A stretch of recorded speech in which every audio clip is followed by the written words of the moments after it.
Baik, kami dari kelompok 1 akan menjelaskan tentang materi ketiga.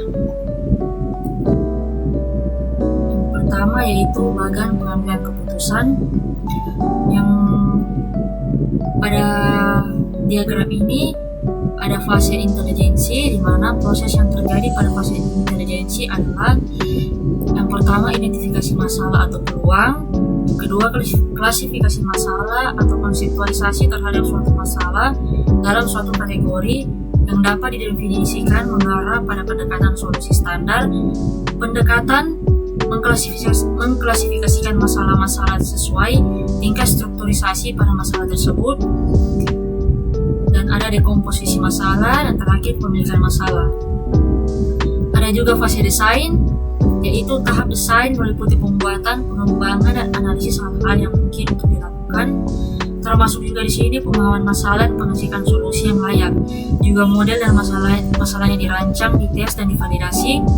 Tugas-tugas yang ada pada tahap ini merupakan kombinasi dan seni dan pengetahuan, yaitu komponen-komponen model, struktur model, seleksi prinsip-prinsip pemilihan atau kriteria evaluasi, pengembangan atau penyediaan alternatif, prediksi hasil, pengukuran hasil, skenario. Dan yang terakhir ada fase pilihan, yaitu pendekatan pencarian pilihan ada dua. Yang pertama teknis analitis menggunakan perumusan matematis, dan yang kedua algoritma langkah demi langkah proses. Tiga fase dalam pengambilan keputusan. Pengambilan keputusan dapat dibagi ke dalam tiga fase utama berdasarkan model Herbert-Simon, yaitu yang pertama intelijen fase atau fase intelijen. Pada fase ini pengambil keputusan mengidentifikasi masalah yang ada. Langkah-langkahnya mencakup yang pertama identifikasi masalah, yaitu menemukan dan mengenali masalah atau kebutuhan untuk perubahan. Ini termasuk mengamati situasi dan menilai apakah hasil yang diharapkan tidak sesuai dengan kenyataan. Dan yang kedua, pengumpulan data, yaitu mengumpulkan informasi yang diperlukan untuk memahami konteks masalah, termasuk data eksternal dan internal. Dan yang ketiga, klasifikasi masalah, mengelompokkan masalah berdasarkan tingkat kepentingannya, keunikan atau kompleksitasnya untuk membantu menentukan cara terbaik untuk menyelesaikannya. Dan yang keempat, yaitu kepemilikan masalah, menentukan siapa yang bertanggung jawab atas masalah ini dan siapa yang harus berperan dalam proses pengambilan keputusan. Dan yang kedua ada desain fase atau fase desain.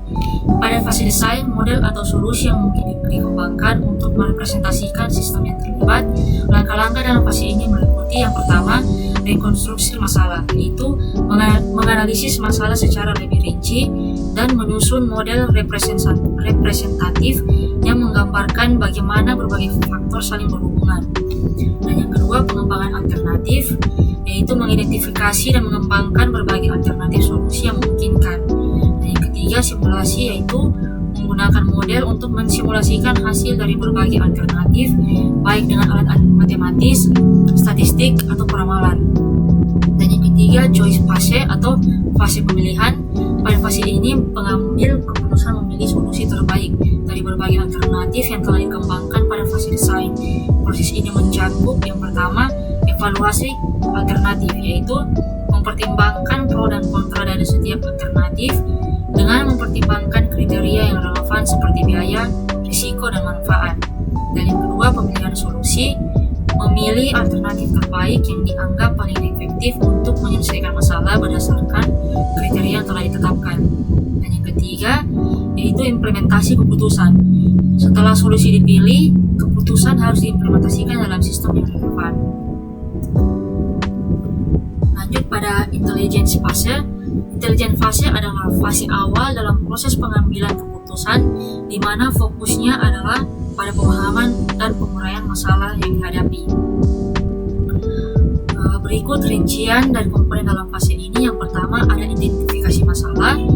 Identifikasi masalah yaitu langkah pertama di mana pengambil keputusan mendeteksi adanya ketidaksesuaian antara situasi aktual dan tujuan atau hasil yang diharapkan. Masalah dapat muncul karena berbagai faktor seperti perubahan lingkungan, kesalahan operasional, atau perbedaan antara hasil yang direncanakan dan kenyataan. Yang kedua, klasifikasi masalah. Setelah masalah diidentifikasi, langkah berikutnya adalah mengklasifikasikannya. Klasifikasi ini bisa dilakukan berdasarkan beberapa kategori seperti masalah terstruktur, masalah semi terstruktur, dan masalah tidak terstruktur. Nah, yang ketiga, penguraian masalah, yaitu proses ini melibatkan analisis mendalam dari masalah, menguraikan faktor-faktor penyebabnya, serta memahami dampaknya. Tujuannya adalah untuk mendapatkan pemahaman yang komprehensif mengenai masalah sehingga dapat dipecahkan dengan lebih baik. Dan yang keempat, kepemilikan masalah. Kepemilikan masalah adalah identifikasi pihak-pihak yang memiliki tanggung jawab terhadap penyelesaian masalah tersebut. Ini penting untuk menentukan siapa yang bertanggung jawab dalam menyusun solusi, melaksanakan keputusan, dan memantau hasil. Kepemilikan ini dapat berada pada individu, tim, atau departemen dalam organisasi. Intelijen fase ini sangat penting karena tahap inilah yang mendasari keputusan yang akan diambil. Kesalahan dalam mengidentifikasi atau mengklasifikasi masalah dapat menyebabkan solusi yang tidak tepat atau tidak efektif.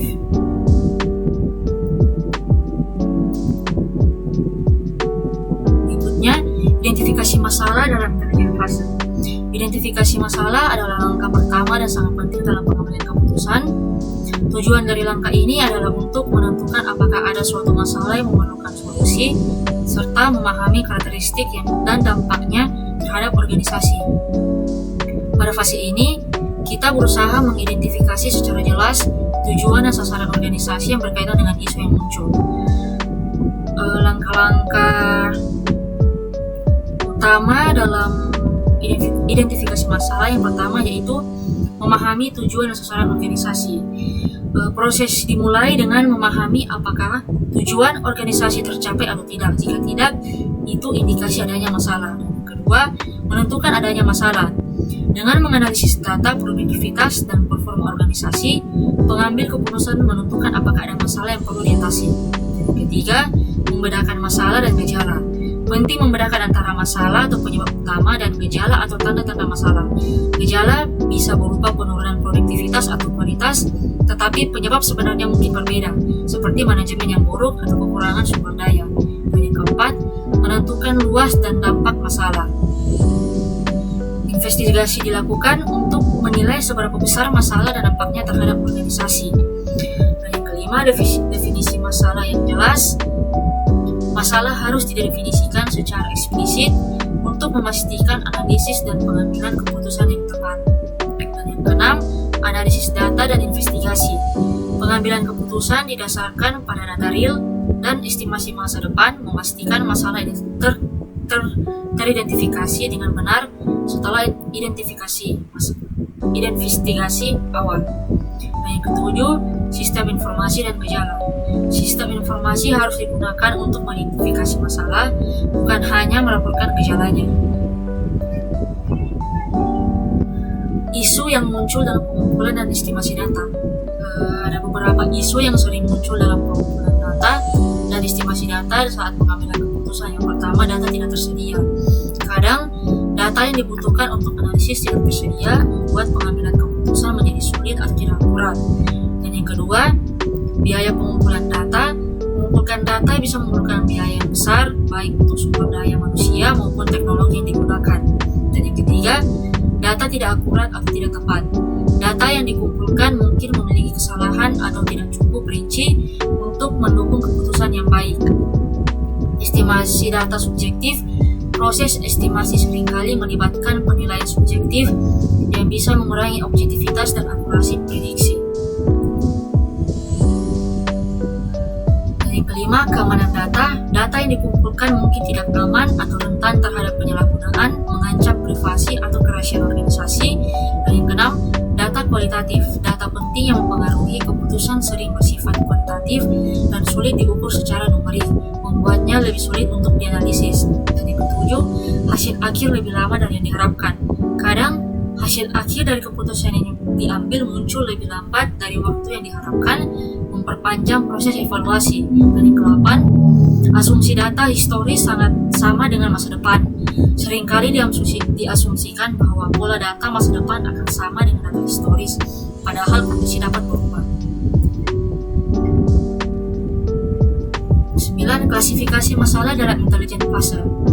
Klasifikasi masalah dalam intelijen fase adalah langkah penting untuk mengelompokkan masalah berdasarkan karakteristiknya. Tujuan utama dari klasifikasi ini adalah membantu pengambil keputusan memahami tingkat kompleksitas dan jenis solusi yang diperlukan. Berikut penjelasan klasifikasinya. Yang pertama, masalah terstruktur. Masalah yang solusinya jelas dan langkah-langkah penyelesaiannya sudah diketahui. Biasanya ini melibatkan masalah yang rutin dan sering dihadapi, seperti prosedur operasional dan terstandarisasi. Dan yang kedua, masalah semi terstruktur. Masalah yang memiliki beberapa aspek yang jelas, tetapi masih ada ketidakpastian dalam cara mengatasinya. Pengambil keputusan perlu menganalisis beberapa opsi sebelum membeli solusi yang tepat. Contohnya, peningkatan penjualan yang melibatkan beberapa variabel seperti tren pasar atau perilaku konsumen. Dan yang ketiga, masalah tidak terstruktur. Masalah yang kompleks dan solusinya tidak langsung terlihat. Biasanya, masalah ini melibatkan situasi baru atau tidak biasa, di mana pengambil keputusan harus berpikir kreatif untuk menemukan solusi. Misalnya, krisis organisasi atau perubahan besar dalam lingkungan bisnis. Tentang strukturisasi masalah keputusan menurut Hasim. Strukturisasi masalah keputusan menurut Simon adalah proses untuk memahami, mengorganisasi, dan merumuskan masalah sebelum mengambil keputusan. Simon mengklasifikasikan masalah ke dalam 3 kategori berdasarkan 3 strukturnya, yaitu yang pertama ada masalah terstruktur, yaitu masalah ini memiliki solusi yang jelas dan langkah-langkah penyelesaiannya sudah diketahui.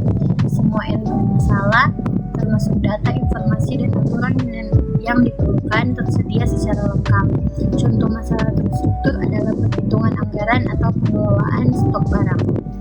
Karakteristiknya ialah data tersedia lengkap, solusi dapat diprediksi, dan proses pengambilan keputusan dapat diotomatisasi atau dilakukan dengan prosedur standar.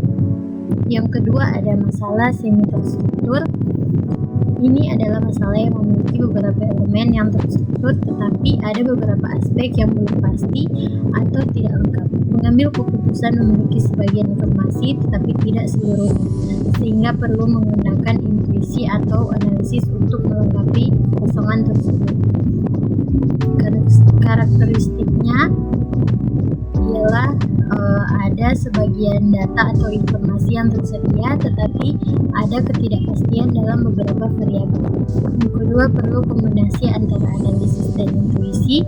Yang contohnya ialah perencanaan strategi pemasaran, di mana sebagian informasi tentang target pasar sudah diketahui, tetapi masih ada ketidakpastian terkait tren masa depan. Yang ketiga, ada masalah tidak terstruktur. Masalah yang sangat kompleks dan belum pernah dihadapi sebelumnya, sehingga solusinya tidak dapat diprediksi dengan mudah. Pada masalah ini, pengambil keputusan tidak memiliki informasi atau aturan yang cukup untuk menyelesaikannya, sehingga memerlukan pemikiran kreatif, inovasi, dan analisis mendalam. Karakteristiknya ialah data dan informasi sering tidak tersedia atau sangat tidak lengkap, solusi tidak jelas, sehingga memerlukan pendekatan baru atau eksperimental. Contohnya krisis ekonomi global atau perubahan besar dalam kebijakan pemerintah. Selanjutnya adalah hubungan dengan pengambilan keputusan. Proses strukturisasi masalah membantu pengambil keputusan mengidentifikasi karakteristik masalah dan memilih metode yang tepat untuk menyelesaikannya.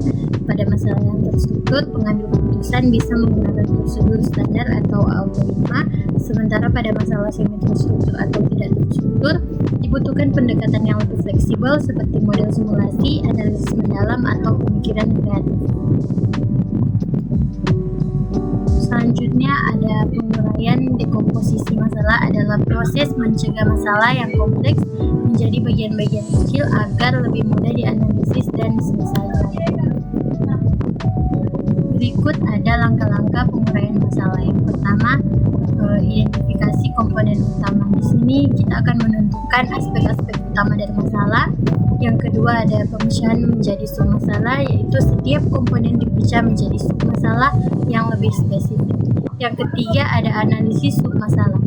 Di sini analisis setiap sub-masalah secara terpisah. Yang keempat ada identifikasi keterkaitan, di mana pahami bagaimana submasalah saling berhubungan. Yang kelima ada penyatuan solusi, yaitu menggabungkan seluruh solusi dari setiap submasalah untuk menyelesaikan masalah utama.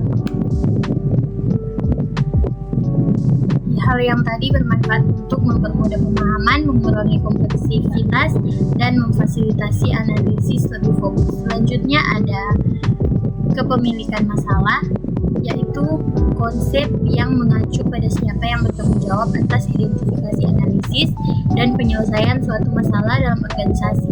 Dalam proses pengambilan keputusan, kepemilikan masalah sangat penting karena menentukan siapa yang memiliki otoritas dan tanggung jawab untuk menangani masalah tersebut. Adapun aspek-aspek kepemilikan masalah, yaitu yang pertama ada penentuan pihak yang bertanggung jawab, yaitu kepemilikan masalah dimulai dengan menetapkan siapa yang bertanggung jawab atas masalah tersebut. Ini bisa berupa individu, departemen, atau tim khusus yang memiliki keterampilan atau wewenang untuk menangani masalah. Yang kedua ada kewenangan dalam pengambilan keputusan, yaitu pihak yang memiliki masalah harus memiliki kewenangan yang cukup untuk membuat keputusan terkait masalah tersebut, termasuk akses ke sumber daya dan data yang diperlukan untuk analisis. Yang ketiga ada pengumpulan dan analisis data, yaitu pemilik masalah juga bertanggung jawab untuk memastikan bahwa data yang relevan dikumpulkan dan dianalisis dengan baik. Mereka harus mampu mengidentifikasi sumber-sumber informasi yang valid dan menilai akurasi data tersebut. Yang keempat ada pemantauan dan evaluasi solusi. Setelah solusi diterapkan, pemilik masalah harus memantau hasil dan mengevaluasi efektivitas solusi yang telah diambil. Jika masalah masih belum terselesaikan, mereka perlu menyesuaikan pendekatan yang digunakan. Yang kelima ada koordinasi antar pihak, yaitu seringkali masalah melibatkan beberapa pihak dalam organisasi. Pemilik masalah harus berkoordinasi dengan pihak-pihak lain untuk memastikan solusi dapat diimplementasikan dengan baik. Selanjutnya, mengapa kepemilikan masalah ini sangat penting, yaitu yang pertama ada tanggung jawab yang jelas, karena menetapkan pemilik masalah memastikan tanggung jawab untuk mengatasi masalah menjadi jelas. Yang kedua adalah keputusan yang menjadi lebih efektif dengan otoritas yang jelas. Keputusan dapat diambil lebih cepat dan lebih tepat sasaran. Yang ketiga ada koordinasi lebih baik. Kepemilikan masalah memfasilitasi kerja sama antar tim atau departemen dalam penyelesaian masalah. Selanjutnya ada desain fase dalam pengambilan keputusan adalah tahap di mana pengambil keputusan mulai merancang berbagai solusi atau alternatif untuk menyelesaikan masalah yang telah diidentifikasi di intelligence phase. Pada fase ini, masalah yang telah diuraikan dikaji lebih dalam untuk membangun model yang bisa digunakan untuk mencari solusi. Selanjutnya ada langkah-langkah dalam desain fase, yaitu yang pertama ada pembuatan model masalah. Setelah masalah diidentifikasi, langkah pertama dalam fase desain adalah membangun model yang memiliki sistem atau masalah tersebut. Model ini bisa berupa representasi atau matematis, diagram atau simulasi yang menunjukkan bagaimana masalah muncul dan mempengaruhi sistem. Yang kedua ada identifikasi alternatif solusi. Pada tahap ini berbagai alternatif solusi diidentifikasi berdasarkan model yang telah dibuat. Setiap alternatif memberikan pendekatan yang berbeda untuk menyelesaikan masalah. Tujuan dari fase ini adalah mengeksplorasi sebanyak mungkin solusi yang mungkin. Yang ketiga ada evaluasi kelayakan alternatif. Setelah alternatif dirancang, pengambil keputusan menilai kelayakan dan efektivitas setiap alternatif. Aspek-aspek yang dievaluasi meliputi biaya, waktu, risiko, dan sumber daya yang diperlukan untuk setiap solusi. Model yang dibuat sebelumnya digunakan untuk mensimulasikan dampak dari setiap alternatif. Yang keempat ada prediksi hasil solusi, di mana pengambil keputusan harus mencoba memprediksi dampak jangka pendek dan panjang dari masing-masing solusi serta risiko yang mungkin muncul. Prediksi ini membantu dalam memperkirakan apakah solusi yang dirancang akan sesuai dengan tujuan organisasi. Yang terakhir ada pertimbangan kriteria pengambilan keputusan. Selama evaluasi, berbagai kriteria pengambilan keputusan dipertimbangkan seperti apa solusi tersebut efisien, sesuai anggaran, sejalan, dan dengan tujuan organisasi. Pada akhirnya fase ini akan mengerucutkan solusi menjadi alternatif yang paling layak. Adapun tujuan utama desain fase di sini adalah yang pertama mencari solusi yang terbaik dengan mendesain berbagai alternatif. Fase ini bertujuan untuk menemukan solusi terbaik yang bisa diterapkan pada masalah. Yang kedua yaitu menguji solusi.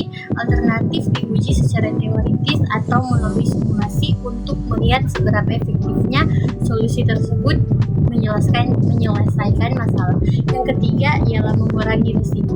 Alternatif yang diracik juga dievaluasi dari segi risikonya, sehingga pengambil keputusan bisa memilih solusi dengan risiko yang paling kecil. Selanjutnya ada pentingnya desain fase di sini. Fase ini penting karena menjadi dasar untuk memilih solusi di choice phase. Ketika desain atau perencanaan solusi tidak dilakukan dengan baik, pengambilan keputusan bisa salah sasaran sehingga masalah tidak terselesaikan secara optimal. Saya akan menjelaskan mengenai memilih sebuah prinsip pilihan. Prinsip pilihan dalam desain fase adalah kriteria yang menentukan apakah suatu solusi bisa diterima atau tidak, atau prinsip ini menjadi pedoman dalam memilih solusi yang sesuai dengan tujuan organisasi.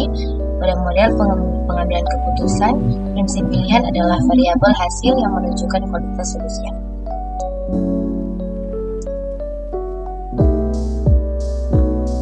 Memilih prinsip pilihan yaitu menentukan saran, memilih solusi melibatkan penetapan tujuan, pengambilan keputusan seperti efisiensi, biaya, atau waktu. Sasaran ini kemudian integrasikan ke dalam model keputusan untuk menilai setiap alternatif solusi. Jenis prinsip pilihan yaitu prinsip normatif. Dengan pendekatan ini berfokus pada bagaimana keputusan seharusnya dibuat berdasarkan logika dan analisis. Pengambil keputusan menggunakan aturan formal seperti model matematis untuk mencapai solusi yang optimal. Pendekatan ini mengasumsikan bahwa pengambilan keputusan memiliki informasi lengkap dan dapat bertindak secara rasional. Contoh menggunakan analisis biaya, manfaat untuk memilih solusi dengan hasil terbaik, dan prinsip deskriptif, yaitu pendekatan ini menggambarkan bagaimana keputusan sebenarnya dibuat dalam situasi nyata, seringkali di bawah keterbatasan informasi dan sumber daya. Ini memperhitungkan perilaku manusia, termasuk bias dan ketidakpastian yang mempengaruhi. Dengan contoh, memilih solusi yang tidak selalu optimal, tetapi cukup memuaskan dalam konteks nyata, di mana pengambil keputusan mungkin tidak memiliki kesemuanya. Adapun tujuan dari normatif ada membantu dalam pengambilan keputusan yang optimal dan logis, dan deskriptif lebih realistis dalam pengambilan keputusan yang sering melibatkan keterbatasan manusia dan juga kondisi lingkungan. Kita masuk pada model normatif dan deskriptif dalam prinsip pilihan. Yang pertama ada model normatif. Dengan definisi, model normatif menggambarkan cara pengambilan keputusan yang ideal atau optimal berdasarkan prinsip logika dan analisis rasional.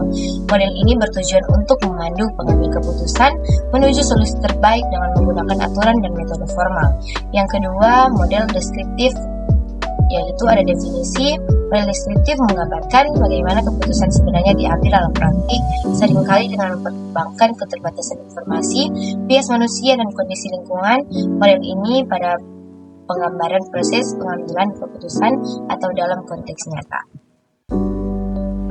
Ada juga beberapa ciri-ciri yang termasuk dalam model normatif, yaitu rasionalitas yang mengasumsikan bahwa pengambil keputusan memiliki semua informasi yang diperlukan, dan optimalitas yaitu fokus kepada menemukan solusi yang memberikan hasil terbaik berdasarkan kriteria yang telah ditetapkan, dan juga ada formalitas yang menggunakan aturan dan prosedur yang jelas seperti analisis biaya, manfaat, program linier, atau teori keputusan.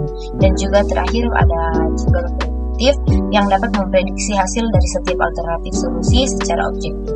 Dengan contoh analisis biaya, dan manfaat yang menghitung keuntungan dan biaya dari berbagai alternatif solusi untuk memilih yang memberikan nilai yang paling terbaik. Untuk program linier menggunakan model matematis dan untuk memaksimalkan atau meminimalisasikan fungsi tujuan berdasarkan batasan tertentu. Dengan kelebihan memberikan solusi yang optimal secara prioritas dan proses pengambilan keputusan yang terstruktur dan sistematis. Kita masuk pada mencari dan menghasilkan alternatif dalam desain PAS, yaitu adalah langkah untuk mengeksplorasi berbagai solusi potensial sebelum memilih yang terbaik. Dengan langkah-langkah yang pertama, identifikasi masalah yang mendalam atau memahami aspek dan variabel masalah secara menyeluruh.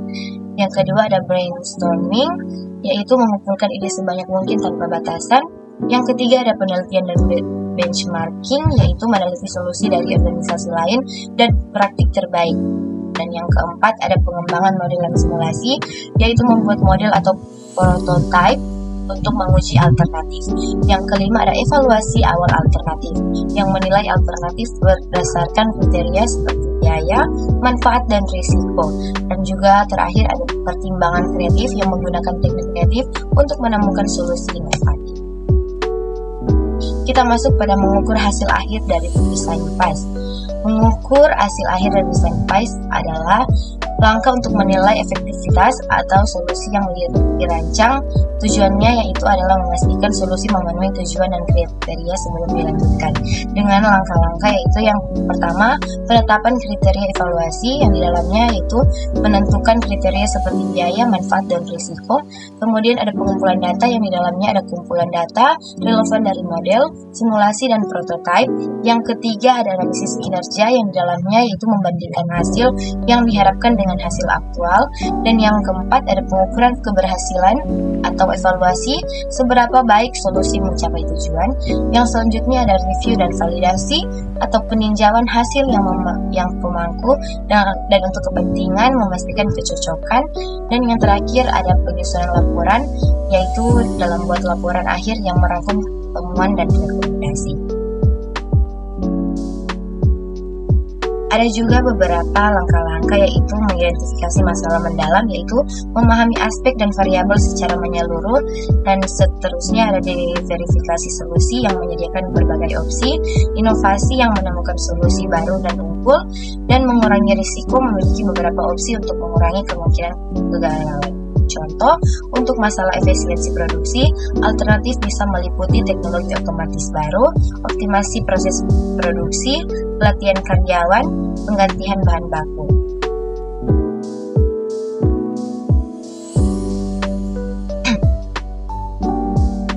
Di sini juga kita dapat melihat bahwa teknik analitik, yaitu dapat menggunakan formula dan model matematis untuk mencapai solusi, dan algoritma sebagai proses sistematis yang mengikuti langkah-langkah tekstur, dan heuristik atau aturan praktis untuk mencari solusi dan mempertimbangkan ketika baik, optimal, atau sulit ditemukan.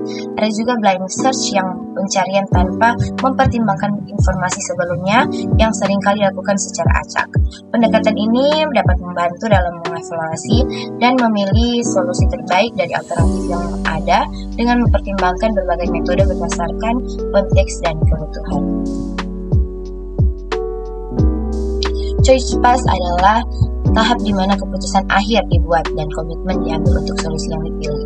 Dengan langkah-langkah yang pertama, pencarian identifikasi dan sering solusi potensial yang sesuai dengan kriteria. Evaluasi setiap nilai alternatif berdasarkan biaya, manfaat, risiko, dan efektivitas. Dan rekomendasi untuk mengajukan solusi terbaik berdasarkan hasil evaluasi dengan data dan analisis yang jelas. Sekian dari presentasi kami, terima kasih.